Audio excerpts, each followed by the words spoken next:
Depuis Nairn, il y a plus de 1400 ans, des dialogues cruciaux se sont tenus entre les messagers de l'islam et les communautés chrétiennes. À cette époque, Nairn était un carrefour intellectuel et spirituel. Les marchés grouillaient de marchands venus de régions lointaines, et les places publiques résonnaient des discussions sur la foi, la justice et la moralité. Les habitants de cette ville étaient connus pour leur érudition, et pour leur attachement aux Écritures révélées, qu'il s'agisse de la Torah, de l'Injil ou des traditions orales transmises depuis des générations. Dans ces rencontres, chaque mot comptait.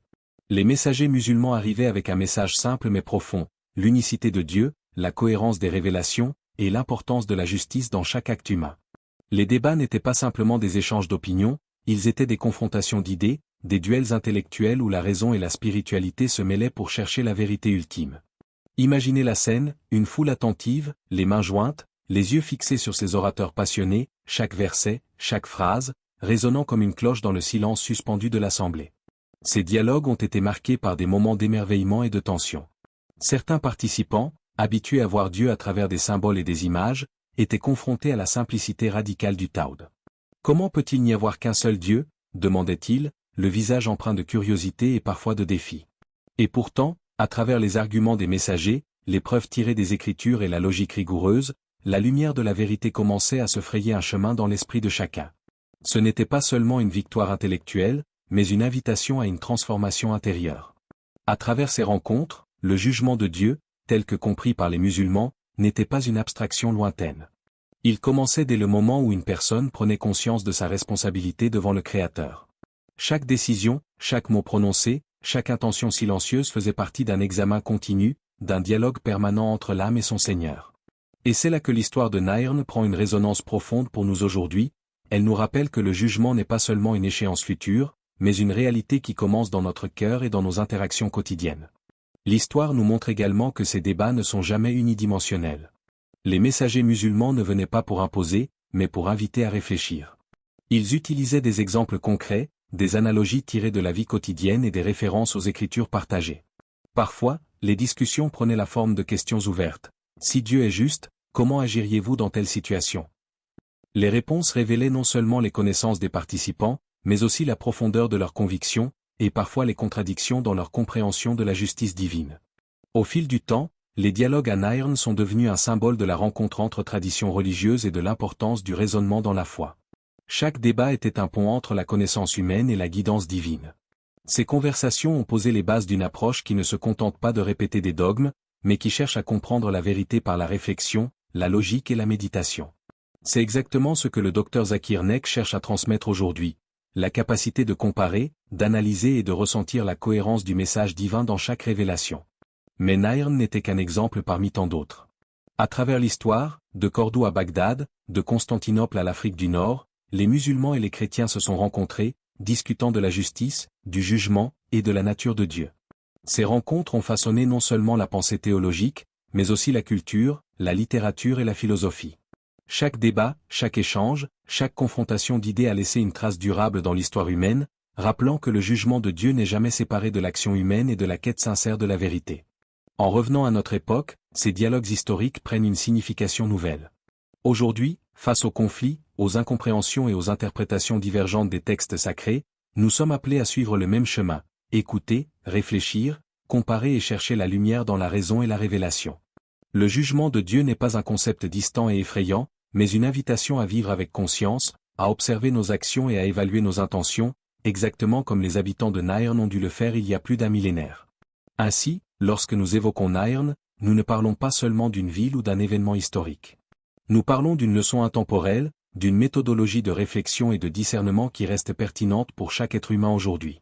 Ces dialogues anciens sont les miroirs dans lesquels nous pouvons voir nos propres questionnements, comment comprendre la justice divine?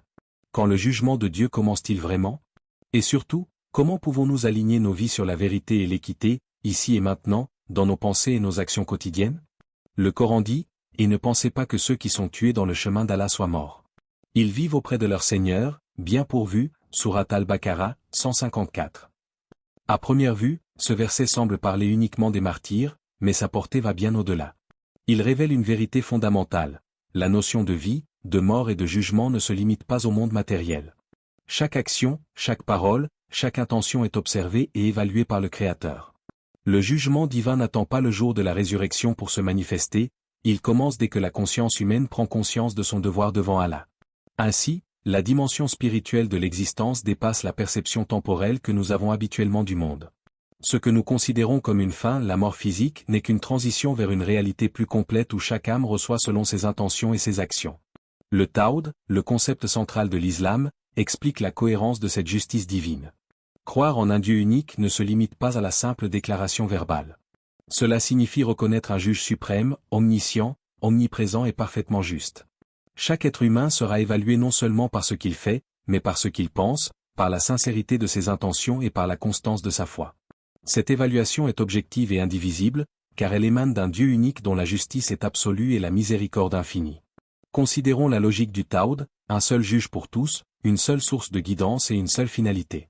Il n'y a aucune contradiction dans ce système.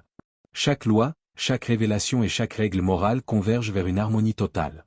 Comparez cela à la doctrine de la Trinité, largement répandue dans certaines traditions chrétiennes, trois entités, le Père, le Fils et le Saint-Esprit, sont censés constituer un seul Dieu. La complexité et la multiplicité de cette structure posent un problème logique évident.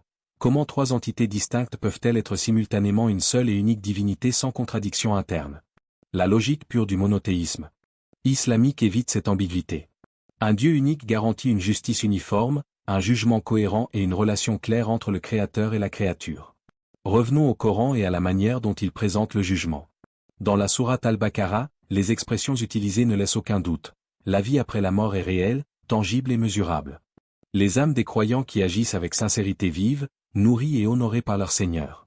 Cela établit un principe universel, ce n'est pas seulement la mort physique qui définit la fin ou le début d'un jugement, mais la réalité des intentions et des actions humaines.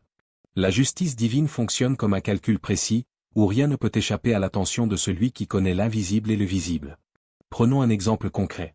Supposons un individu qui agit avec altruisme, mais dont les intentions sont entachées de vanité ou de désir d'ego. Selon le Tawhid, sa récompense sera ajustée selon sa sincérité. L'action extérieure seule n'est pas suffisante. Par contraste, si une personne accomplit un acte avec une intention pure mais avec des limitations dans sa capacité ou ses moyens, Allah évalue la sincérité avant l'efficacité apparente. Ce système garantit que la justice est parfaite et équitable. Aucun être humain ne pourrait prétendre avoir une justice aussi complète et exacte. Le Coran insiste également sur la continuité du jugement.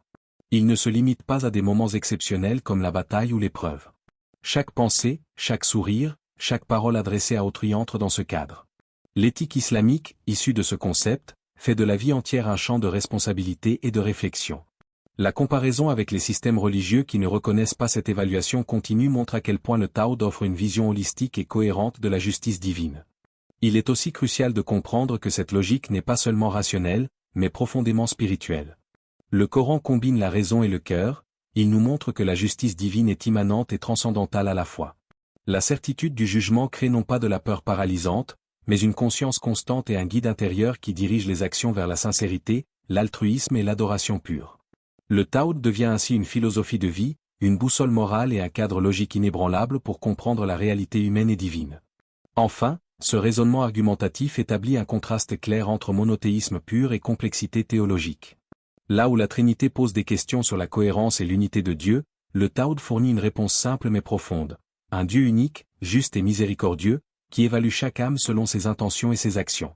Le jugement divin n'est donc pas une idée lointaine ou abstraite, il est omniprésent, rationnel et spirituellement compréhensible. Chaque croyant peut l'expérimenter dans sa vie quotidienne, dans son dialogue intérieur, et dans sa relation avec le Créateur. Ainsi, le Coran, par sa logique implacable, établit que le jugement de Dieu commence dans la conscience, se manifeste dans les actions et se conclut dans l'au-delà, garantissant une justice parfaite et universelle, sans contradiction, sans équivoque et en parfaite harmonie avec la notion de Tawhid. Ferme les yeux un instant. Respire profondément et laisse ton esprit s'apaiser. Imagine que chaque souffle est une lumière qui pénètre ton cœur, illuminant les recoins où se cachent tes pensées, tes intentions et tes désirs. Là, dans le silence intérieur, commence le véritable dialogue, celui que tu as avec toi-même, celui que ton âme entretient avec le Créateur. Chaque décision, chaque mot, chaque action que tu entreprends est comme une plume posée sur la balance de la justice divine. Pense à un mot que tu as prononcé aujourd'hui. Peut-être un mot d'encouragement, peut-être une remarque lancée sans y penser. Dans l'immensité de l'univers, dans la profondeur de ton être, ce mot ne disparaît jamais. Il est enregistré dans les archives invisibles de ton âme, pesé avec exactitude. Le jugement de Dieu, alors, ne commence pas seulement le jour de la résurrection, mais dans ce moment précis, dans la conscience qui observe ton action et ton intention. Imagine maintenant ton doute, cette incertitude qui surgit parfois comme une ombre dans ton esprit. Ne la rejette pas, ne la crains pas. Le doute est un pont, une lumière indirecte qui guide vers la certitude. Sans questionnement, aucune âme ne pourrait progresser. Si tout était simple et immédiat, nous ne connaîtrions ni profondeur ni compréhension. La foi véritable se construit dans cet espace entre questions et réponses, entre hésitation et conviction. Chaque interrogation sincère est une étape vers la lumière, chaque hésitation en est un pas vers la clarté. Laisse ton esprit vagabonder vers tes actions passées. Vois-les comme des vagues sur l'océan de ton existence. Certaines sont fortes, éclatantes, visibles de loin. D'autres sont plus subtiles, presque imperceptibles, mais aucune n'est oubliée. Chacune est évaluée non seulement par sa portée extérieure, mais par la pureté de l'intention qui l'a animée. La justice divine ne mesure pas seulement ce qui est apparent, elle scrute le cœur, elle lit les pensées cachées et les motivations silencieuses. Imagine que tu observes ton propre cœur comme si tu étais un spectateur extérieur. K-Voice 2? La sincérité et l'égoïsme, le courage et la peur, la patience et l'impatience. Tout est là, exposé à la lumière du regard divin. Dans ce dialogue silencieux, tu commences à comprendre que le jugement de Dieu commence ici, à l'intérieur de toi, bien avant qu'il ne se manifeste dans l'univers. Il commence dans la cohérence de tes intentions, dans la fidélité à tes principes et dans la capacité de reconnaître et de corriger tes erreurs. Maintenant, pense aux relations dans ta vie. Chaque sourire offert, chaque mot de soutien, chaque geste d'empathie est une note dans cette symphonie intérieure de jugement et de responsabilité. Et chaque action contraire, chaque pensée malveillante ou égoïste, chaque omission non assumée, laisse sa trace aussi. Mais ne te laisse pas submerger par la peur ou le regret. La conscience de cette évaluation continue est une bénédiction. Elle est le guide qui te ramène vers la rectitude, vers la pureté de l'intention. Imagine que cette lumière intérieure grandit. Elle éclaire non seulement tes actions, mais aussi les intentions des autres que tu rencontres. Tu commences à percevoir le monde non seulement à travers ce qu'il montre, mais à travers la profondeur invisible de chaque cœur. Tu réalises que chaque âme est engagée dans ce dialogue intérieur avec le divin. Certaines avancent avec clarté, d'autres trébuchent dans l'obscurité, mais toutes sont évaluées selon leur sincérité et leur volonté de rechercher la vérité. Ne cherche pas la perfection instantanée, car la perfection appartient uniquement à Dieu. Mais dans ce dialogue intérieur, chaque effort pour agir avec sincérité, chaque questionnement honnête sur tes choix, chaque moment de réflexion profonde, constitue un pas sur le chemin du jugement juste et équitable. La vie devient alors un espace sacré, un laboratoire spirituel où chaque intention est pesée et chaque action évaluée. Laisse maintenant ton esprit s'ouvrir au silence, à l'immensité du présent. Ressens que le jugement divin n'est pas une force lointaine ou abstraite, mais une réalité qui imprègne chaque instant, chaque souffle, chaque pensée. Cette conscience n'est pas oppressante, elle est libératrice. Elle t'invite à aligner tes actes sur la vérité, à purifier tes intentions et à reconnaître que chaque action, aussi minime soit-elle, a un poids éternel. Visualise enfin ton cœur comme un miroir. Dans ce miroir, se reflète chaque choix, chaque pensée, chaque émotion. Et dans ce reflet, tu vois que le jugement de Dieu commence ici, dans ce dialogue intérieur constant, dans la reconnaissance de tes forces et de tes faiblesses, dans l'effort sincère de t'aligner sur la justice et la guidance divine. C'est un processus continu, un voyage intérieur où chaque étape, chaque moment de conscience, est un pas vers la lumière et la vérité. Deux chemins s'ouvrent devant toi. Regarde-les. Sens-les. Ils ne sont pas simplement des routes tracées sur la terre, mais des symboles vivants, des choix qui résonnent dans l'éternité. À gauche, la croix s'élève, imposante, lourde de mémoire et d'histoire. Elle est le symbole d'un sacrifice ancien, de douleurs portées avec courage et de vérités parfois incomprises. Chaque pas sur ce chemin exige de porter ce poids, de comprendre la profondeur du sacrifice, et d'accepter que la lumière vient parfois à travers l'épreuve et la souffrance. À droite, le croissant brille doucement, symbole du Taoud, de la clarté, de l'unicité divine. Il invite à la simplicité, à l'harmonie, à la compréhension que tout est dirigé par un Dieu unique, juste et miséricordieux. Ce chemin n'est pas sans effort, mais il offre une lumière constante, une guidance qui traverse l'obscurité et éclaire même les recoins les plus cachés de l'âme. Chaque pas sur ce sentier est une affirmation silencieuse. L'intention pure et la sincérité sont les compagnons du voyage, et le jugement commence ici, dans le cœur conscient et attentif. Imagine que tu avances sur ces chemins. Tes pas laissent des empreintes qui scintillent comme des étoiles sur un tapis noir. Chaque empreinte est une action, une pensée, un choix, et chacune contribue à la lumière qui guide ton voyage. Tu comprends alors que le jugement de Dieu n'est pas un point final abstrait, quelque chose qui surgit soudainement dans un moment futur. Il est un voyage, une lumière qui accompagne chaque décision, chaque hésitation, chaque inspiration. Il est le fil invisible qui distingue le vrai de l'illusion, la justice de l'erreur, le cœur pur du cœur troublé. Regarde autour de toi. Les arbres, le vent, les rivières, tout dans la nature reflète ce jugement subtil et omniprésent. Les étoiles au-dessus de ta tête brillent comme des témoins silencieux, rappelant que chaque moment est observé, chaque souffle est compté.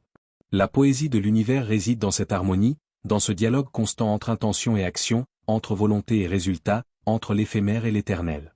Maintenant, ferme les yeux et sens le poids des chemins. La croix peut sembler lourde, car elle porte l'histoire de l'humanité, de ses luttes et de ses sacrifices. Elle enseigne la patience, l'endurance et la résilience. Le croissant, quant à lui, rayonne d'une lumière douce mais persistante. Il symbolise l'unité, la simplicité, la justice et la clarté. Deux chemins, deux visions du monde, mais un même principe sous-jacent, chaque action a un poids, chaque intention est mesurée, chaque pas compte. Imagine que tu te tiens au carrefour, contemplant ces deux chemins. Le vent joue avec les feuilles, les ombres dansent sur le sol, et le murmure de l'univers t'invite à réfléchir. Le chemin de la croix peut enseigner la profondeur de l'épreuve et la valeur du sacrifice, mais il laisse parfois place à la confusion sur l'unité divine. Le chemin du croissant, par contre, offre la clarté du Tao, l'assurance que le jugement est juste, cohérent, et parfaitement aligné avec la réalité divine. Chaque pas que tu choisis de faire sur l'un ou l'autre chemin crée un écho dans le temps et l'espace. Ce n'est pas simplement un mouvement physique, mais un acte spirituel. Le jugement de Dieu n'est pas une sentence lointaine ou effrayante, il est présent dans la lumière que tu choisis de suivre, dans la constance de ta réflexion, dans la sincérité de ton cœur. Chaque action juste, chaque pensée honnête, chaque intention pure, devient une étincelle qui éclaire ton voyage et celui des autres autour de toi. Et alors que tu marches, tu réalises que ces chemins ne sont pas seulement symboliques pour l'âme, mais aussi pour l'univers tout entier. Ils reflètent la dualité de l'expérience humaine, la lutte entre sacrifice et clarté, entre épreuve et guidance, entre erreur et vérité. Mais dans cette dualité, il y a une harmonie subtile. La justice divine, le jugement de Dieu, traverse ces contrastes et les ordonne, transformant chaque hésitation en leçon, chaque obstacle en lumière, chaque doute en découverte. Visualise les deux chemins se rejoignant à l'horizon, non pas pour éliminer l'un ou l'autre, mais pour montrer que chaque voyage spirituel est un processus de discernement, d'apprentissage et d'alignement avec la vérité divine. La croix et le croissant ne sont pas seulement des symboles, ils sont des miroirs de l'âme, des invitations à réfléchir, à comparer, à ressentir et à agir avec conscience. Chaque spectateur, chaque croyant, chaque chercheur de vérité peut y trouver sa propre lumière, sa propre guidance, et sa propre compréhension du jugement divin. Ainsi, ce voyage poétique et symbolique ne se termine jamais vraiment. Chaque pas, chaque respiration, chaque pensée est un acte de jugement, un acte de discernement, un acte de transformation. La croix et le croissant deviennent alors des instruments non pas de séparation, mais de conscience, de clarté et de lumière intérieure. Le spectateur, en contemplant ces symboles, est invité à marcher avec attention, à observer ses propres choix, et à ressentir la profondeur du jugement qui commence ici, dans chaque cœur attentif et sincère. Alors, quand commence le jugement de Dieu? Il commence ici et maintenant, dans chaque intention sincère, dans chaque réflexion honnête, dans chaque dialogue avec la vérité. Compare, réfléchis, ressens, et laisse la lumière du Tao guider ton âme.